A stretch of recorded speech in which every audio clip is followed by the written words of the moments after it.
माढा लोकसभा मतदारसंघातून धैर्यशील मोहिते पाटील यांनी विजय मिळवल्यानंतर करमाळा मतदारसंघातील राजकीय घडामोडी गतिमान होताना दिसतायत।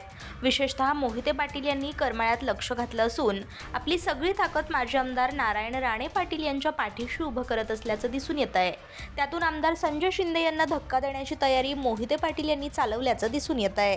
करमाळ्याच्या राजकारणाचे की पॉइंट असणारे माजी आमदार जयवंतराव जगताप आणि नारायण पाटील यांना एकाच व्यासपीठावर आणण्याची किमया मोहिते पाटील यांनी केली आहे। त्यामुळे आगामी विधानसभा निवडणुकीत जगताप आपली ताकद नारायण पाटील यांच्या पाठीशी उभी करतील अशी सध्याची तरी समीकरण आहेत। त्यामुळे आमदार संजय शिंदे यांच्यासाठी करमाळ्याची परीक्षा थोडी कठीण जाण्याची शक्यता आहे। विद्यमान आमदार संजय शिंदे हे महायुतीकडे असूनही लोकसभा निवडणुकीत धैर्यशील मोहिते पाटील यांना करमाळ्यातून 41,511 मतांचं लीड मिळालं आहे।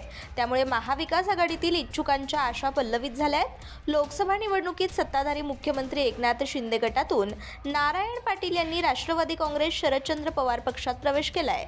त्यामुळे करमाळ्यात शरद पवार गटाचे पारडे जड झाल्याचं मानलं जात आहे।